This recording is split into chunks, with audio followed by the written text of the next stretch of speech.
Kelahiran welas asih, perjalanan Siddhartha menuju Buddha.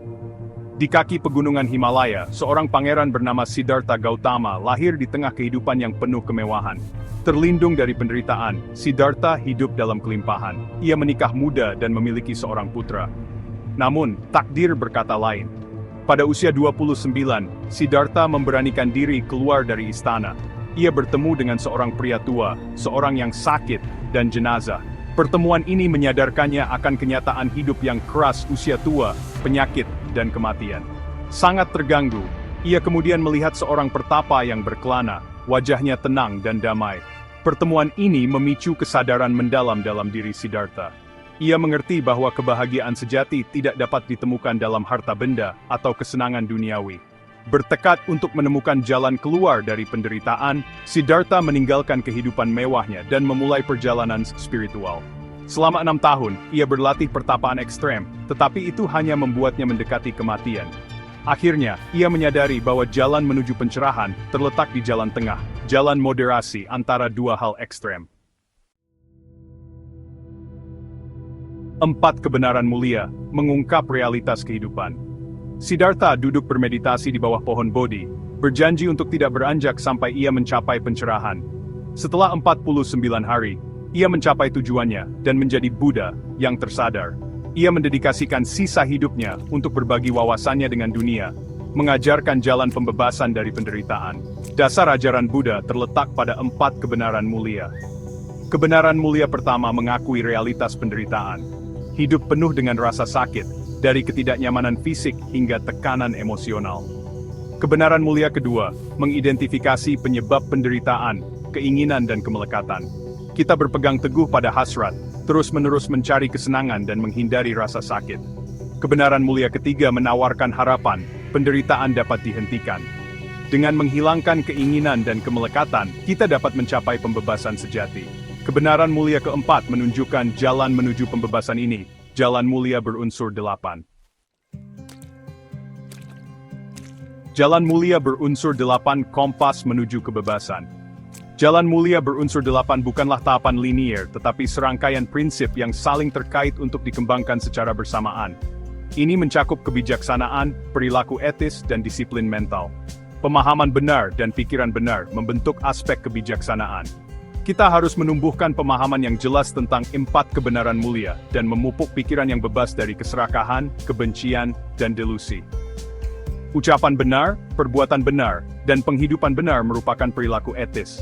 Kata-kata kita haruslah jujur, baik, dan bermanfaat. Tindakan kita tidak boleh menyakiti dan dipandu oleh welas asih. Penghidupan kita haruslah etis dan tidak menyebabkan kerugian bagi orang lain. Bagian 4, aliran pemikiran, Buddhisme Theravada, Mahayana, dan Vajrayana. Selama berabad-abad, Buddhisme menyebar ke seluruh Asia, berkembang menjadi berbagai aliran pemikiran. Buddhisme Theravada, yang lazim di Asia Tenggara, menekankan pencerahan individu melalui meditasi dan disiplin monastik. Aliran ini menganggap Buddha sebagai tokoh sejarah, dan sangat bergantung pada Pali Canon, kumpulan kitab suci Buddha tertua. Buddhisme Mahayana, yang menonjol di Asia Timur, menekankan welas asih dan cita-cita Bodhisattva.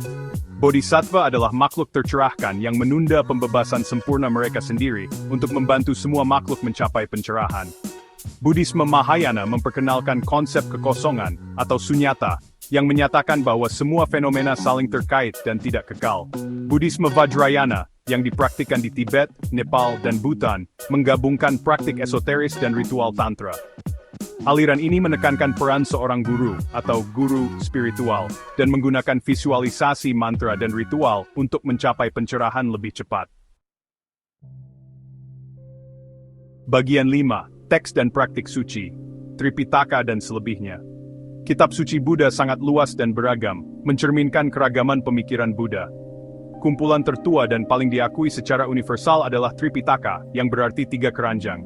Kitab ini ditulis dalam bahasa Pali dan terdiri dari 3 bagian.